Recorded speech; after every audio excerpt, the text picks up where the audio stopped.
All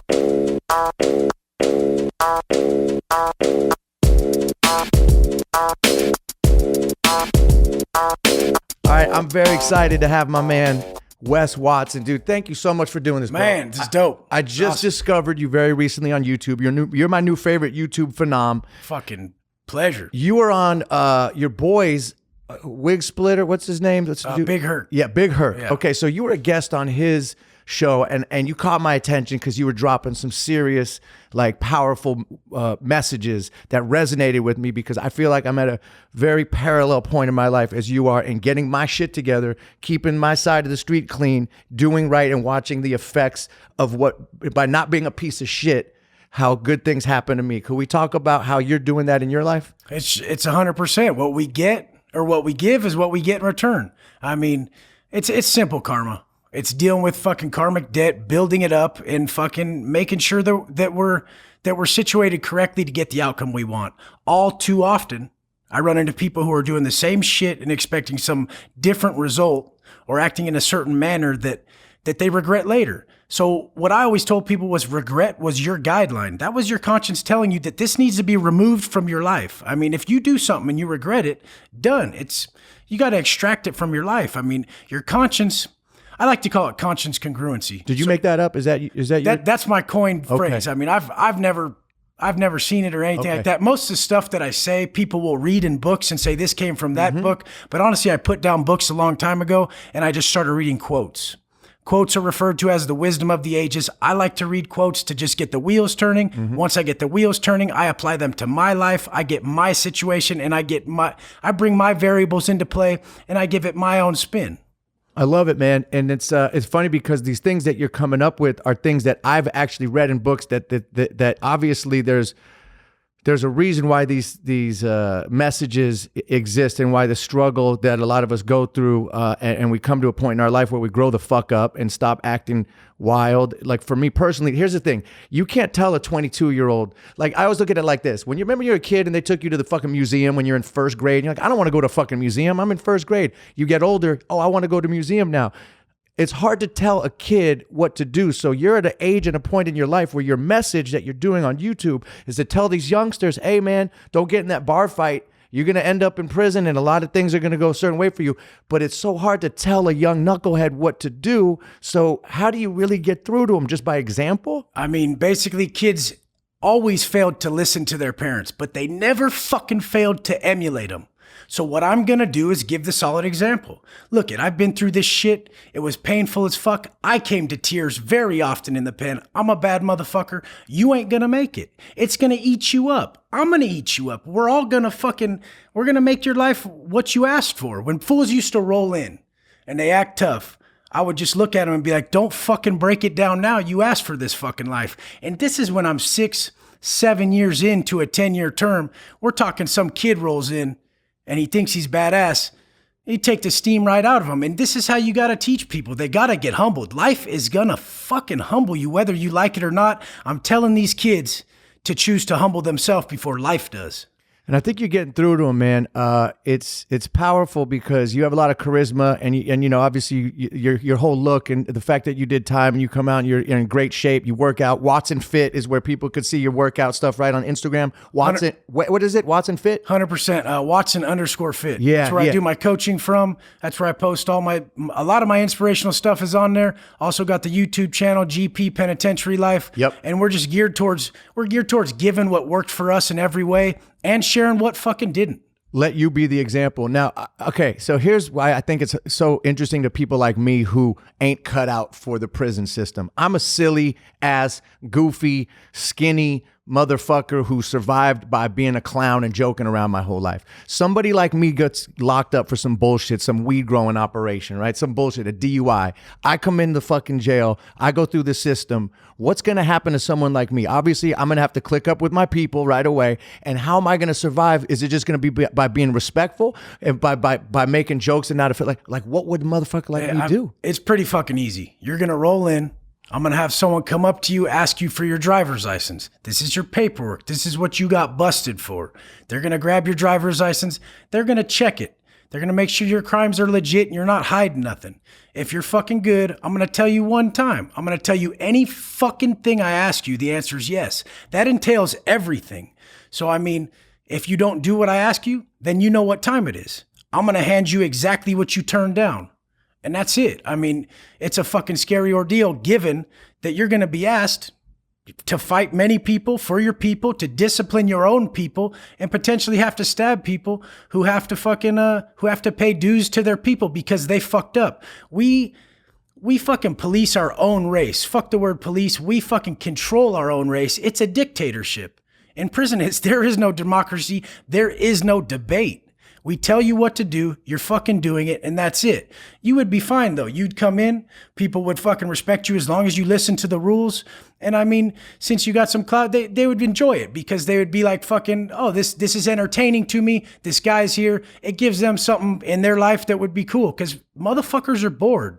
They've been there 10 fucking years. Simon Rex rolls in there like, fuck yeah, this is pretty funny. So it would be no problem that you like to joke around and shit. Right. But you would have no fucking, there'd be no leniency to how you acted. You would act just like everyone else. And as long as I didn't act like I was hard and disrespect. And so like, what's the worst thing that you could be in jail? Is it being a punk? Is it being a bitch? Is it being a chomo? What is the worst thing that you could be? Hey, the worst thing for sure is a chomo. Which is a child molester to those listening.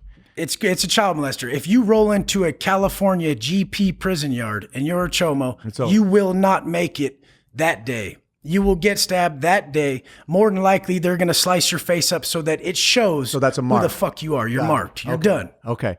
And then being called a punk or a bitch is probably equally as offensive. Like, those are fighting words. So if anybody calls you a punk or a bitch, you have to swing right away. Even if they're halfway joking, it doesn't even fucking matter. They've just disrespected you. You have to stand up for you because we have to stand up for you. Right.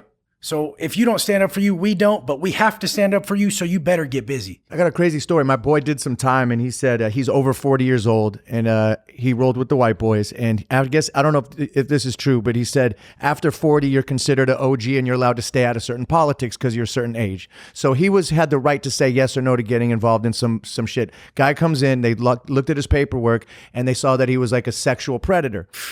So they fucked this dude up, beat the shit out of him. My boy said, "No, I'm cool. I'm passing on this one. You guys handle your shit." Found out later the dude took a piss behind a dumpster. So I always tell my friends, don't take a piss behind a dumpster because you might go to jail with that fucking paperwork that says you're whipping your dick out in public. Like you say, don't be that guy that gets in a bar fight and all of a sudden, next thing you know, you're in the system and your whole life will take a different trajectory. I've told people that's 100% that if you get an indecent exposure act, you're done. Don't piss behind a dumpster. That's typically like being a fucking chomo, rapist, or whatever.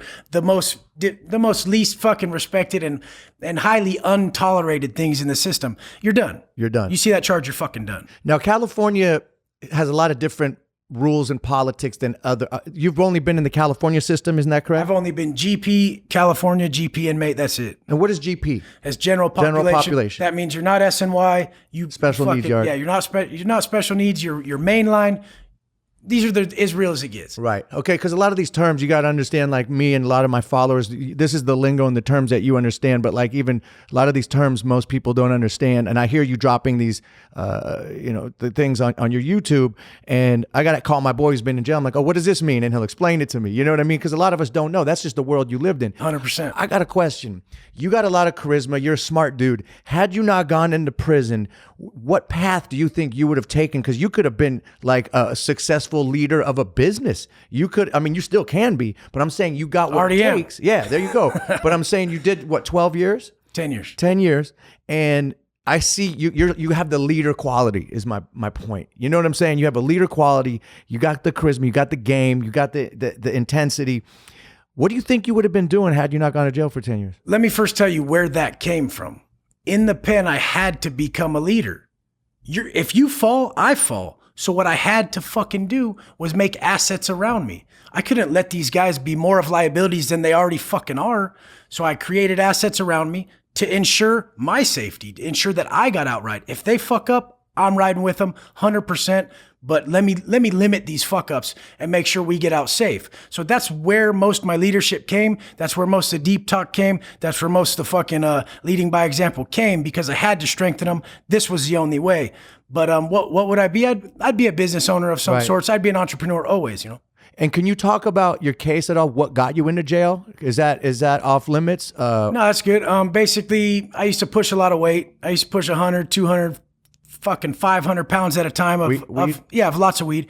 And then, people would work for me. They'd front other people. So this kid fronted this motherfucker. And then that fool fucking, he decided to tell the kid, fuck your dude. I ain't paying. I can pay when I fucking pay, and I took it all personal. I was dumb at the time, whatever. Like everybody showed up, something happened.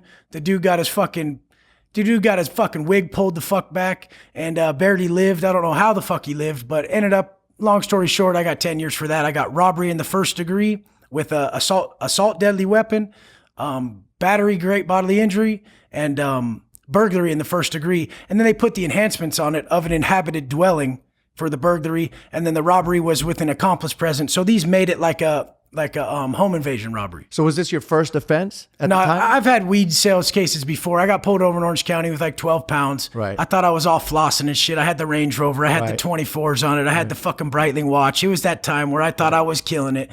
And I was a dipshit kid who fucking just lived that hustle life, and it just stopped. I was validating myself with my money, which later was something that I have a massive self-realization on that I'm glad I had. But leading with my money and validating myself in that manner just drew me down the wrong path. Now that you're out and you're going to be successful in whatever you do you find that you will want those material things again, or is that going to attract that negative energy like flossing with the knife? I mean, you want nice things, but do you want to draw that attention like, look at me, it's like peacocking. Like, look at me. 100% what I've learned with validating yourself through material possessions and money is that whatever you validate yourself with in your fucking heart is what others will want from you. So now I truly, in my heart, validate myself with my principles, my character, and my conduct. And if you see from my Instagram and the stuff I put out, people want that from me. This is clear as day. So now if I validate myself with my possessions, truly in my heart, people are going to want that from me. Right. And that's where people fuck up. They're calling them gold diggers. Right. They're saying, you only want my money. Motherfucker, you validated yourself with just your money. You drew that in. Don't put that out there. You can have the stuff. Make sure you fucking push the principles, though. Make sure your validation in your heart comes from the principles, and people will want that from you over the money, and you can teach them how to attain it on their own. Yeah, man, and you see so much of this. This must be also interesting for you. I'm sure you got phones and technology inside, but are you tripping out on this new world? Because 10 years, the world's changed so much. Now you come out, all this fucking Instagram, and it's a whole different fucking world. And is it a bit of a culture shock? How long have you been out now? I've been out like 15 months. Oh, okay, so you've been out a little over a year. So you've touched down. Yeah. And is the technology and the way the world's moving kind of a little overwhelming sometimes? Because it's a whole different fucking planet now. Well, the thing is, I've been out that long, but I hold a strict structure that I gained in the penitentiary. So I don't really do much. So I'm still kind of keeping myself on lockdown. I'm keeping myself real humble, staying purpose driven. But the technology aspect that's changed, it doesn't shock me at all. I grow with shit like that, even from afar, just by paying attention and being observant. I mean, I was talking that I'm going to kill it using leverage in the internet 6-7 years ago, sitting on my fucking rack. And I was telling everyone, I'm going to use the internet. I'm going to kill it using massive leverage. And I mean, I'm going to push the right shit. I'm going to push what works for me in all areas. And I'm going to push growth because I mean, it's just what I saw that was needed. And I see a massive shift happening where everyone is geared towards wanting growth. And it's one of the best things ever to be part of because it's truly fulfilling. Well, first of all, you're exactly right. There's a conscious shift happening. It's a lot of it is disguised with some fake ass fucking snake oil selling like new age hippie bullshit. But underneath it, there's a common thing that we all are changing and growing, and I'm a part of it. I'm trying to spread it through this podcast. I'm getting, on a small scale, just people coming up to me going, "Hey man, I listen to the podcast, man. I never would have thought I'd be doing some of these crazy things that you're talking about, like whether it's me doing like some breath work or doing like cold water therapy, or I'm doing some shit to get out of my fucking monkey brain and into my body and just healing myself and just doing the right things. And just by leading by example, similar to you, on a very different side of the world, me doing it on the outside in my Hollywood bullshit. That's what connected resonated with you is what I saw. I was like, damn, I'm on the same tip as this dude is, only he just had it a real different world for the last 10 years, but we both got the same mission, which is I really do want to help others. For once in my life, I don't want to be a selfish piece of shit. I did all this self fucking indulging, stimulating, the chicks, the party, chasing all that shit. It got old. I don't like it anymore. I feel better helping others and doing good. I mean, 100% perpetual pleasure chasing has no end to it.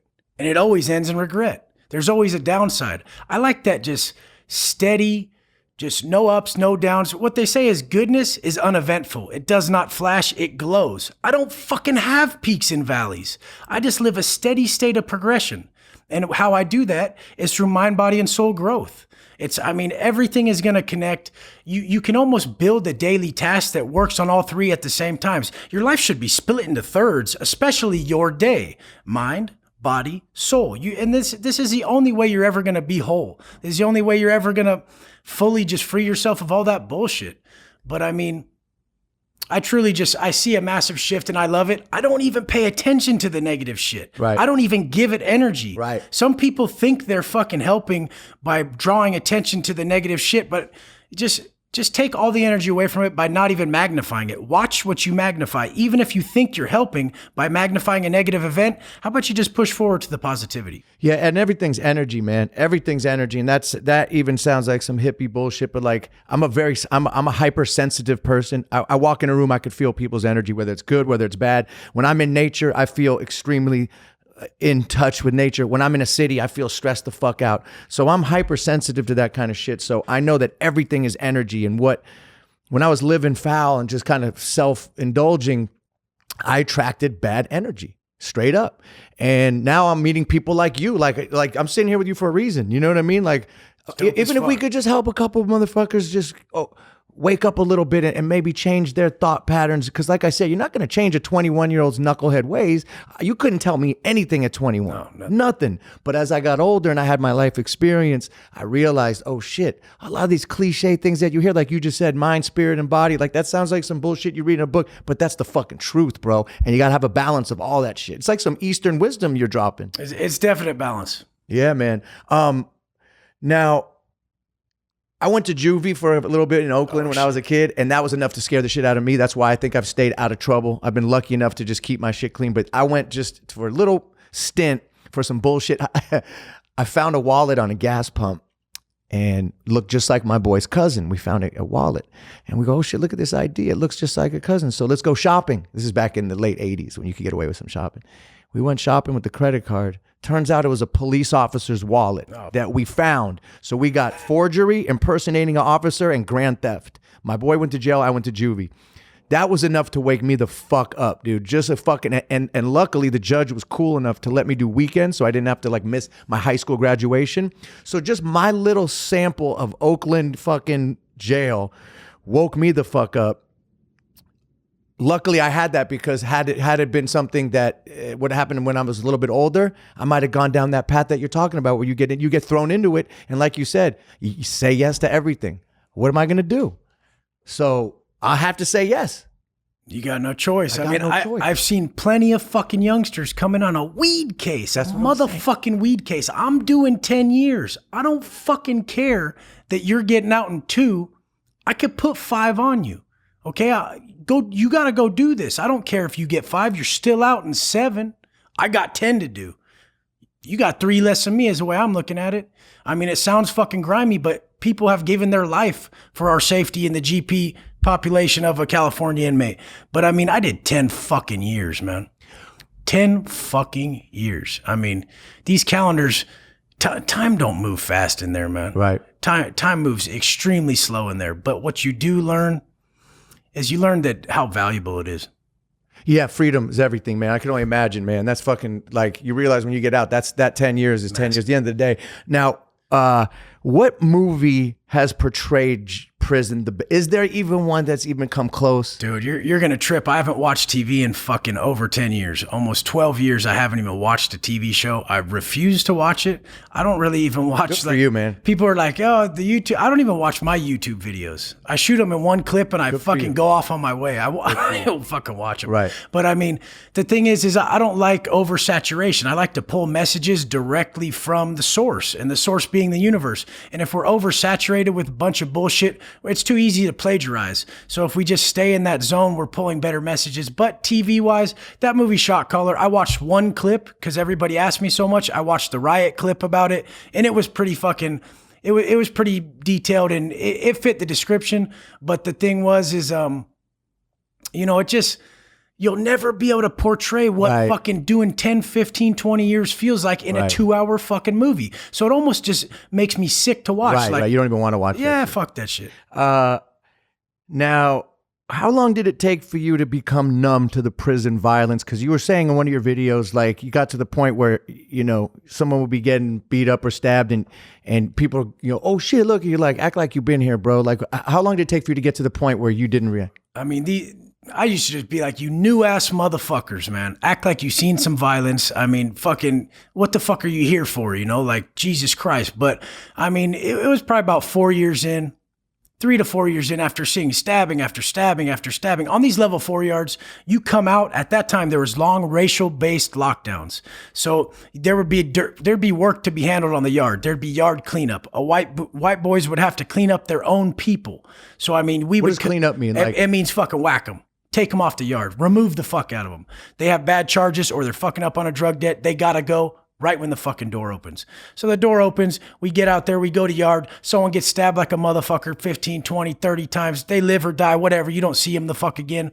And then you lay on the fucking hot ground for about 4 or 5 hours. It's just like, it just becomes so redundant and stupid. Now you go back in your cell for 6 months.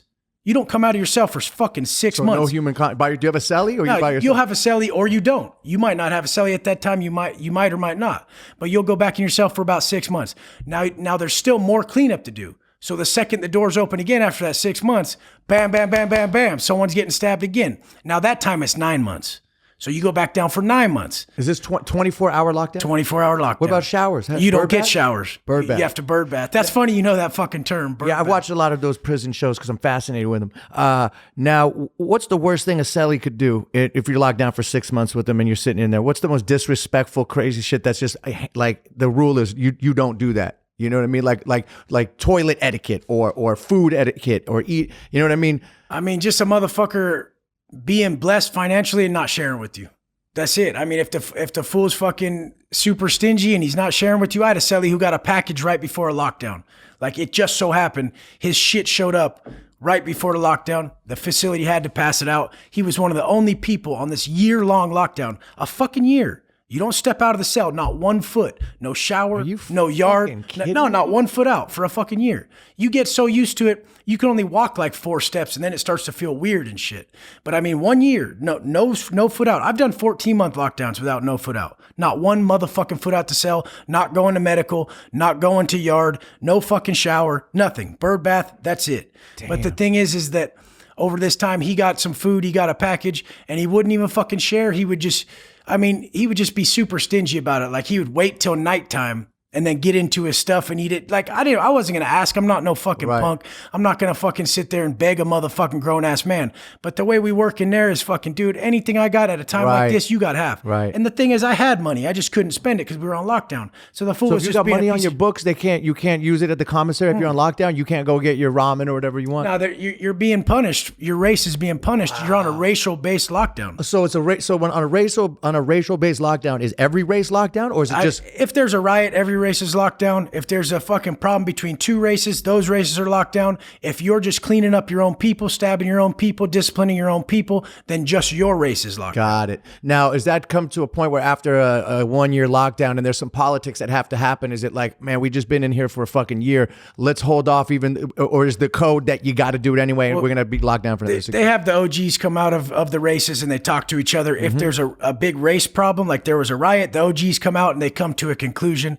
And then if it's just your race, I mean, fuck, sometimes some fools are grimy and there's a code and there's higher ups that say, I don't give a fuck if you've been down a year. Just like I told you, I don't care if you got 2 years. I got 10. Well, that motherfucker's been sitting in the bay, or this fool's sitting upstate somewhere and he's been in the shoe for fucking 10 fucking years making a fucking call that he don't give a shit if you're on lockdown for 3 years, 4, fuck it, 5. What's up? Explain the shoe to people. I mean, the shoe is the security housing unit. It's the jail. It's a prison inside the prison. This is where you go when you fuck up. I actually got a 14-month shoe before, A1, Division A1 115, which was what does that mean? It's the highest 115 you could get. Okay. So the biggest But charge. what's a 115? I'm sorry. What's a 115 is a disciplinary report. Okay. So that disciplinary report I got was a Division A1. Now in this fucking particular case, an A1 can be 3 things. It can be in-house murder, in-house attempted murder, or serious bodily injury, mainly with the weapon. So, I mean, I got an A1. I got a 14-month shoe from it. I actually do a rundown of it in my video. But, I mean, it was an altercation. It was some between someone and myself where it ended up bad. The guy got a lot of stitches. And, I got the shoe term out of it. I got 14 months. I lost a year of my good time. And I was up for a DA referral that would have ended in a life sentence. All from some fucking stupid shit. Was it over the dips? Yeah. We were working out being fucking a bunch of turned up testosterone motherfuckers, and an argument turned into one thing in the pen. If some dude's fronting on you, I don't give a fuck how big he is. If he's arguing with you in an aggressive manner, you have to fuck him up. Now, I was the type of person at that time that would take it to a different level. And I would tell people, I said, just don't even get at me that way, because you ain't ready to take it as far as I am. I was already committed. I had more time than most of these guys. And I was always an intense individual. So I always did everything at a high level, even the stupid ass shit. And that's really how I learned, you know? So now that you're older and you're out and you're wiser, how is it that you will be able to be calm in the face of the storm? If somebody tests you right now out here in the real world and you got to turn the other cheek and walk away because you're not ready to just have your ego get in the way and go do some bullshit, how do you handle that type of situation? And has that come up in the 15 months that you've been out? Have you been like tested of this bullshit? Well, basically, I work on mindset all day long. Purpose-driven acts from the second I wake up. The second I got the first thought in my mind, I go right into purpose-driven mode. Now, when we're consistently flooding our mind with purpose-based decisions like I do all day, well, then that becomes easy because feelings have been in check since you opened your eyes. So the second I open my eyes, my feelings have been in check. So the second a guy comes in and wants to fight me, my feelings have been in check all day. So they're still in check. They're still in check. Okay. So you're able to just 100% control. Purpose over pleasure, man. Right. And just not succumbing to your feelings. Purpose over pleasure. Purpose over is that pleasure. one of your sayings too? Did you come up with that one? It's definitely one. Man needs a purpose. There's a book called, I know you said you quit reading books. Viktor Frankl, he survived the Holocaust. He wrote a book called Man's Search for Meaning. And he's like, every man needs a purpose. And that's one of the things that I struggle with. And I think a lot of people are lost these days. A lot of people are spending time alone, depressed, a lot of mental illness. A lot of people are unhappy on medication, don't have a fucking purpose. And what would you tell somebody out there who has no guidance, has no purpose, has no something that they love to do? Like what's a way to find your purpose, to give you some of that structure you're talking about, purpose over pleasure? Just wake up, and the biggest problem is they're waking up worried about them and their purpose. I, motherfucking I. I'm sick of that shit. Because honestly, if you woke up and your purpose that day was to see how many people you could help, see how you could facilitate yourself to help other people, now you fucking have one. And your purpose saying, what's wrong with me? How do I figure this out? I lost my way. Motherfucker, you lost your way because you're so goddamn worried about yourself. Selfless acts are our purpose in general. If we woke up and we said, how am I going to serve everybody today? Think about how different your day turns out. I'm going to serve everybody the best I can today instead of ask why I don't have my stuff. I need fucking more. Like that shit's disgusting to me. And man, I'm telling you right now, bro, like everything that you're talking about is exactly what all these self-help books and all these motivational videos and all these smart motherfuckers that I talk to, and I'll call someone up who's like a mentor of mine. Like you mentioned, you had a mentor that you looked up to for a while. I can't remember his name. I watch all your videos, but I can't remember. There was somebody that was, you know, an older cat that you looked up to. I have a guy like that in my life. He's a best-selling author. He's a doctor. He's just a dope motherfucker. And whenever I'm feeling down, he's like, go do something for someone else. That's it. That's simple purpose. That Your purpose is clear now. And I fucking do something as simple as I'll go down to Whole Foods and I'll buy a fucking $8 turkey and I'll go to the fucking Skid Row area in Venice and I give that shit to these junkies, and the look on their fucking face when these scavengers get that shit and share it, and they look at me like I'm a fucking angel from heaven, and I'm like, wow, I really don't have that many problems. I just spent $8 and made these motherfuckers' day. Like little things like that, you know what I mean? So yeah, it's selfless acts. So I guess that answers the question. What about ladies visiting in prison? How is that a thing in California prisons that's even an option? I mean, does it? I mean, the way California prisons work right now is they're shipping you out to other states. So that if you're level 3, Why is it overpopulated? just fucking money.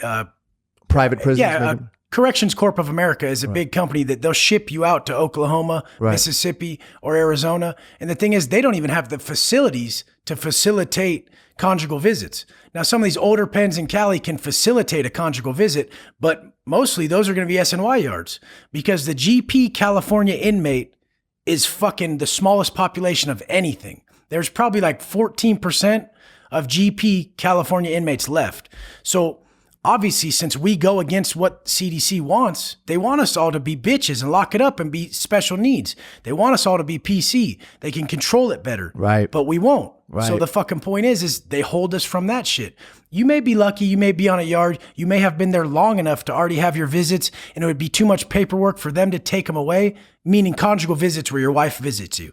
But I mean, they're going to hold you from it so much because you're going against what they want. They want to integrate you with SNY and PC. So the fucking thing is that you're not gonna get these fucking perks that people see about on the fucking movies, man. Right. They're gonna put you on lockdown as much as possible. They're gonna make it as hard for you as possible. Right. There's gonna be a time in the future where the GP inmate is on 24-hour or in the shoe permanently just for being a GP inmate, labeled a validated gang member, done, can't be in population, and the population will be SNY. That is what is happening right now.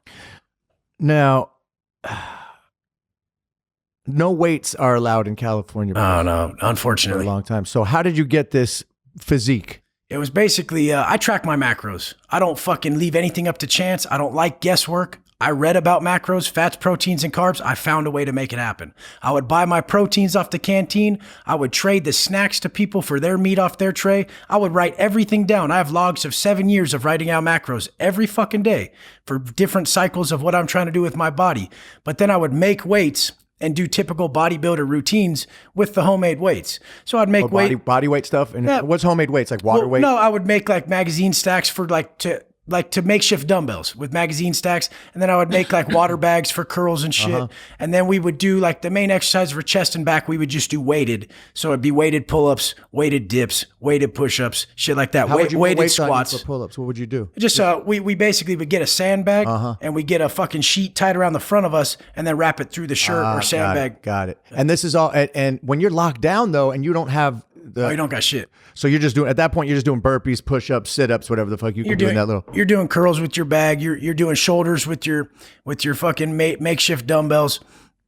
You're doing burpees, you're doing push-ups, you're doing body weight squats. I mean, at certain times I was doing, sets of 150 body weight squats, like 10, 15, 20 sets, just making myself pass out so I could just have a relaxing day. Right. Because you wake up in a cell and you're turned up. I mean, there's a lot of negativity. I'm an inherently negative person, and I know that about myself. That's why the second I get up, I have to go into positive action to negate that negativity. People need to realize, like, these character traits, it's called habitual construction. So if you know you possess these habits or these personal traits, you need to know how to fucking counteract them. They're going to happen every fucking day. Doesn't everybody see these signs? Like, you're having the same thing happen every day. Find the fucking solution and don't change the program that fits them best.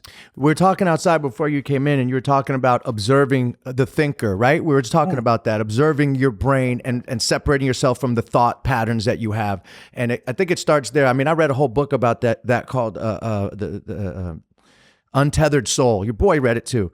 That's the whole book. You figured this out on your own, man. This is a whole book written. It's a best-selling book about observing the thinker and separating yourself and looking at your brain. Talk about that and your philosophy on that. I mean, I just call it having a strong witness. Witness. It's your witness. You're witnessing your mind from like a bird's eye view. So you're watching these thoughts happen. You're not playing into them. And you're just picking the ones that are going to benefit you the most, that are going to suit you, not the ones that are going to fucking hinder you and put you in tears like most fake tough guys do. I mean, they don't want the outcome, but they don't have a strong enough witness. They're not strong enough mentally to control their outcome. We're in control of all this. You did that, motherfucker. You could have stepped back and changed that. Think about it.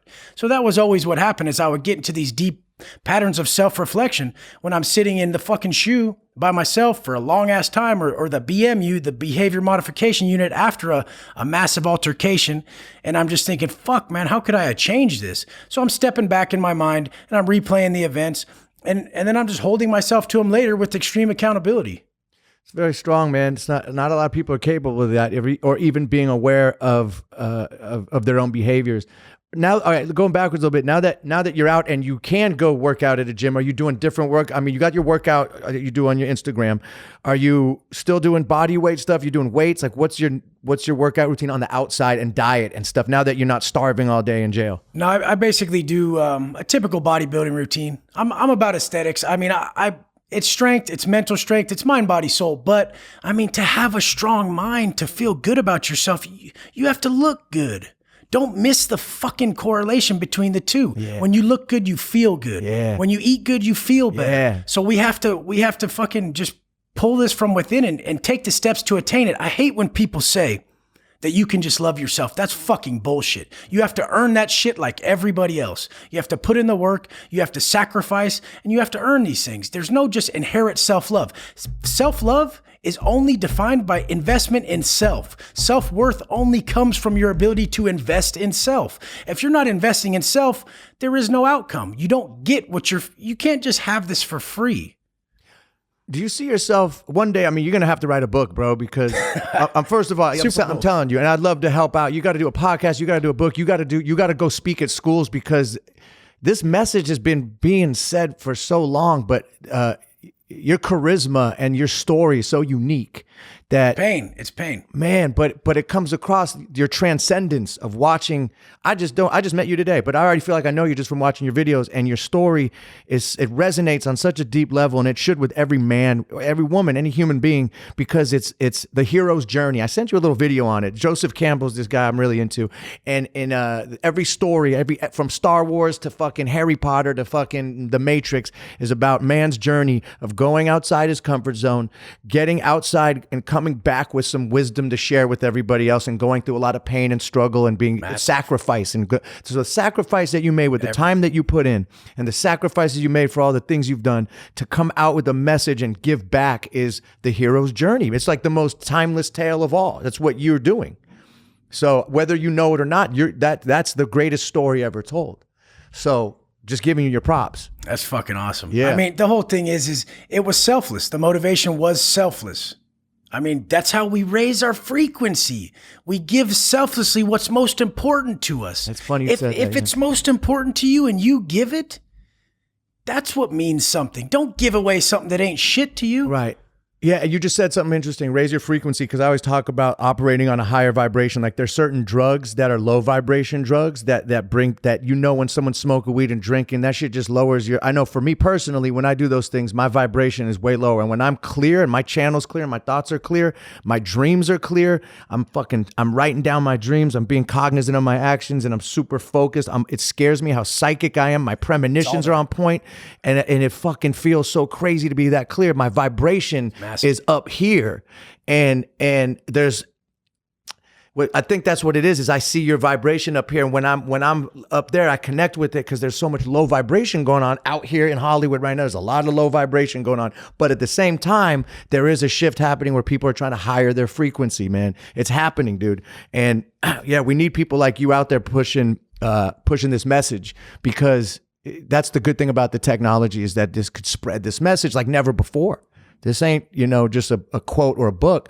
You're getting in front of hundreds of thousands of people quick, bro. Every day. Your numbers are going quick. I've never seen anyone's numbers spike like yours, bro. It's fucking awesome. It's beautiful to watch. I mean, my main thing is to tell people, start looking within. Don't look around. Look within. The emotional motivators are everything. So when you can attach the emotion to what you're doing, that far surpasses. People ask me, do you listen to music when you work out? Why the fuck would I do that? I have emotional motivation from my heart that is 20 million times more powerful than that superficial secondhand motivation from the music. Nothing against music. It's time and place. But if I'm trying to work at my strongest, I'm going to look for my emotional motivators. I'm going to look within. I'm not going to look around. I'm not going to look around me for a CD or anything else. I'm going to look deep within. Why do you think a mother can lift a fucking car off her son when he's trapped? These are emotional motivators. This is the source of our untapped potential. And I mean, stop looking around. Yeah, man. That's crazy because I think I'm guilty of that. I'll hold the mirror up and be honest with myself. I think I'm looking around for answers, but I know deep inside it's in here. And I already got it. And deep down in my core, I know that. I'm just looking for confirmation. That's even looking to you. I'm like, oh, I knew I was right. I knew I felt that shit what he's talking about. Or when I read a book, I'm like, man, that's what I felt inside, man. It's a confirmation, if anything else. It's not like some new wisdom. It's like, oh, I already knew that deep inside. I already knew and felt that, so it feels good to be right. You know what I mean? Well, I mean, they say wisdom is common sense in an uncommon degree. Never heard that one. So when we sat down for long enough, we just broke it down. We just had more time. Yeah. So we entered flow state. Flow state. We broke down our mental process. And so common sense at an uncommon degree is what we call wisdom. So we just broke it down deeper. We had more time. I get it. Everyone's busy. They're distracted. They're looking around, not looking within. I just had more time for introspection. Now, do you have any type of meditation or any type of prayer or any routine in jail, or was it just the time that you had your forced meditation? I do a twisted way of meditating. Let's hear it. So I mean, basically I wake up in the morning super early, which to me is the absolute greatest form of gratitude, to get up out of something so pleasurable like sleep and force growth upon yourself. So to me, that's the epitome of gratitude. So next I would grab my quotes or something deep that I'm reading that really hits me deeply. And then I would put on some music that is music that brings up fear and pain in me. Some music that makes What music would that be? It'd usually be a girl's voice, or it would be something that reminded me of something I lost, a female, a time of my life or something like that. So I would dig deep into this pain. The first thing I did in the morning would be this: have my coffee and go straight into the most painful shit that everyone bottles down with drugs and substance abuse and everybody runs from. That most painful situation. I would go right into it and I would stay present.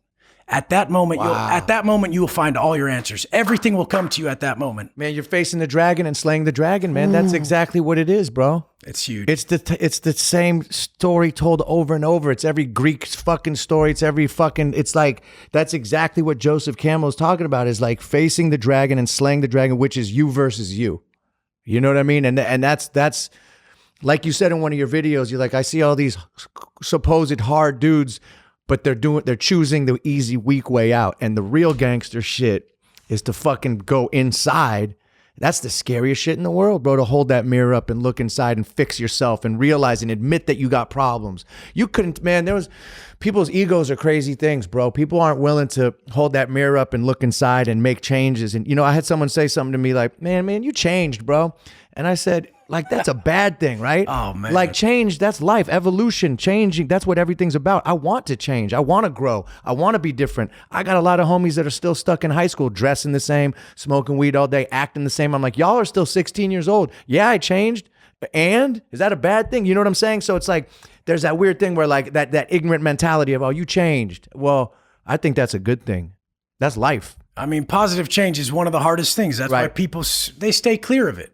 Like, I've been gone 10 years. Not many motherfuckers changed. I changed drastically. Why? Because the pain.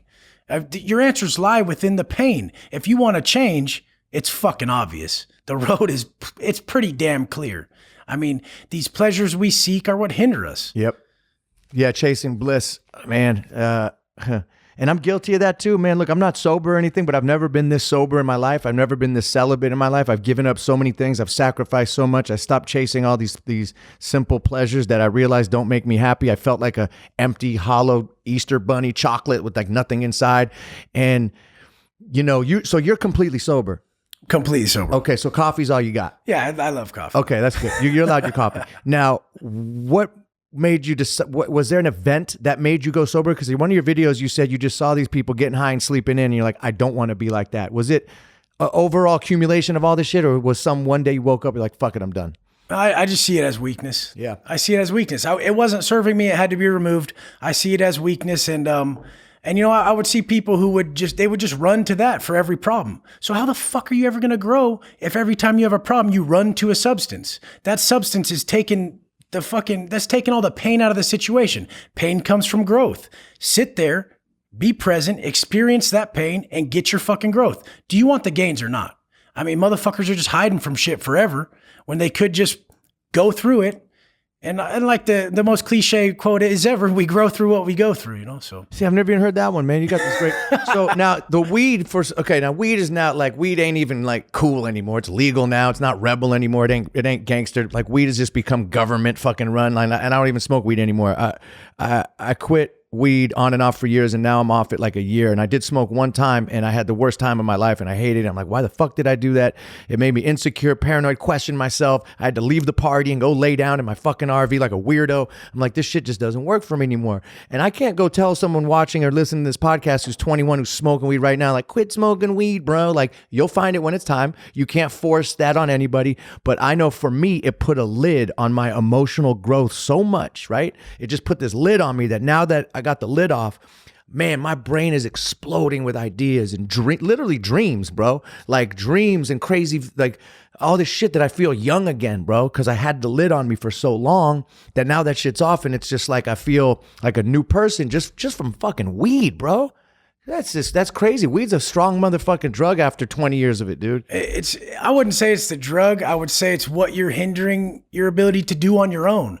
So if you're trying to relax, but you always turn to this substance to relax, well, then you're telling yourself that I'm not strong enough to do it on my own. Right. So then that leads to all those problems. Obviously, there's insecurities when we're not strong enough. Yeah. So all these things that you're getting from a substance that you ingest, you're saying I can't do on my own. I've read that we use such a small portion of our brain that I'm inclined to that we need to use more of it. So why put something in place of something that we can exercise and do more when we've consistently turned down the weed and we say, I can relax on my own. I can relax on my own. I can chill out on my fucking own. I can go be social on my own without alcohol. How the fuck are we going to do it if we don't try that? So, I mean, the point is what is that doing? That's self-talk. Our self-talk is being strengthened when we say, I can go do this on my own. I don't need the alcohol. I don't need the weed. It can be done from my mind. My mind is strong enough. Look at all that all those affirming beliefs that happened. And then look at the limit system from consuming something. It's a limiting belief system that I need this to do that. Right. You don't need shit. It's all within you. Have you considered a podcast?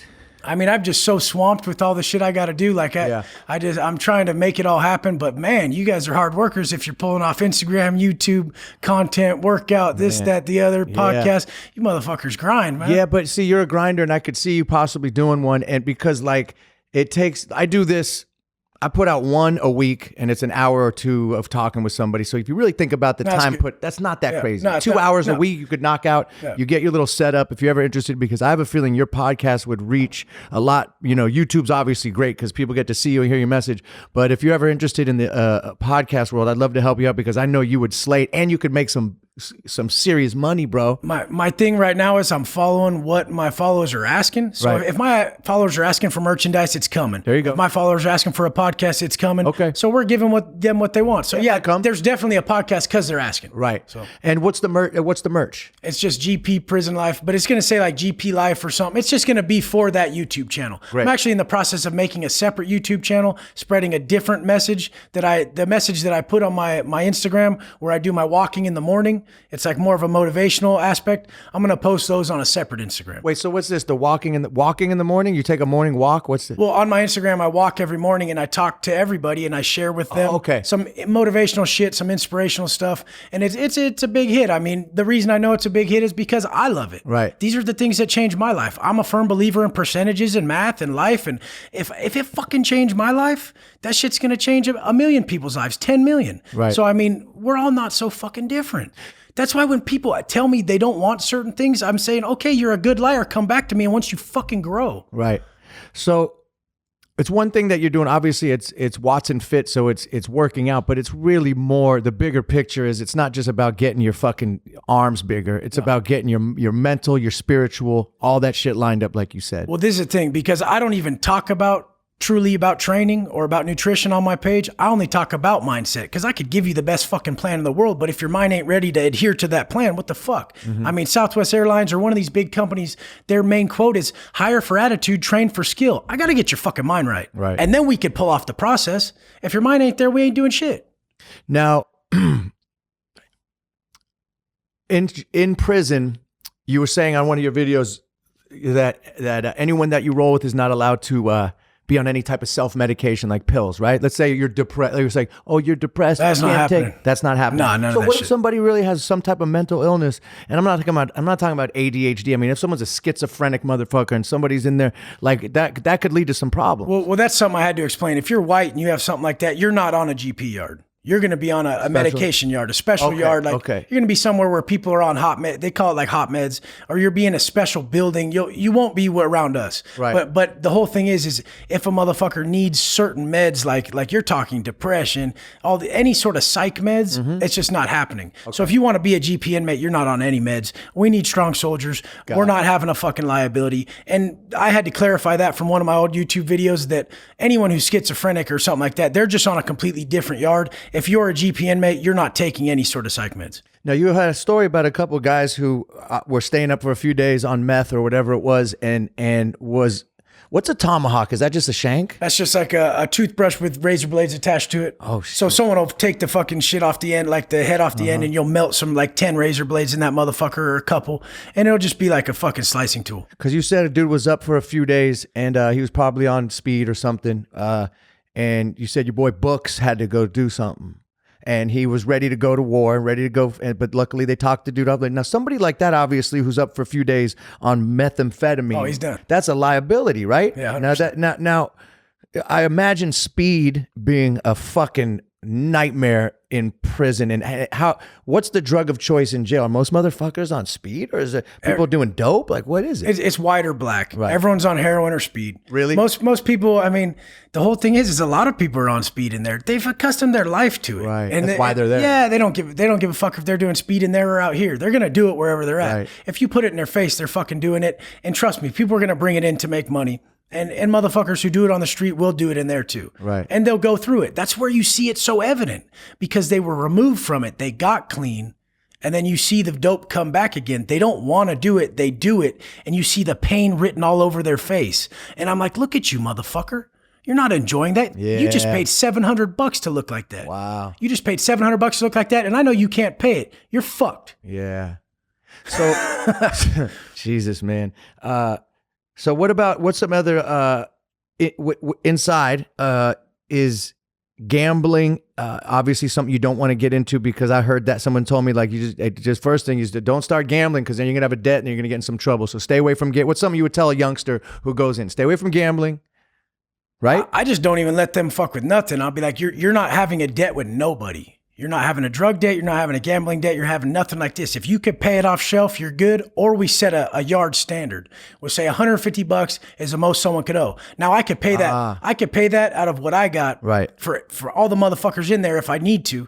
So I mean, the point is I can cover that, and when I have to, you're fucked. Right. So basically, it's because you don't want problems with other races. Right. And I noticed you said you smoked weed a couple of times in jail. Was that like your drug of choice in prison would be smoking a joint or something? Well, when I first got busted, I smoked weed still. I smoked weed and drank and everything like that up until about 4 years into my term. And then I finally just was like, this is bullshit. I just got sick of it all. So you've been sober like 8 years? Yeah, something like that. Oh, good for you, man. And do you have to go to, do you go to a program, or you just, it just didn't serve me no more. Right. It just had to go. It got phased out. Right. I grew too much for that shit. I didn't need it. It was weakening me mentally. Right. And everything you need is what fucking turns you into that bitch. You know, I don't need shit. I need so little, it's fucking crazy. That's a good way to live. You've already influenced a couple of my friends. One of my boys quit smoking weed after seeing your video. One of my boys went and copied your haircut. Fuck yeah. I swear to God. I wouldn't copy this thing, but my boy comes up to me the other day. He's like, hey, I went to his house. My boy's like, hey, man, I got the Wes haircut. I was like, this dude's a celebrity. I'm like, dude, damn. That motherfucker's biting your style already, damn. Dog. Isn't that crazy? So are you tripping out on this overnight? Like, this must be a trip for you, bro. It's like I don't think your intention coming into this was like, hey, everyone, look at me. I want to be famous and happy. No. So your intentions are pure.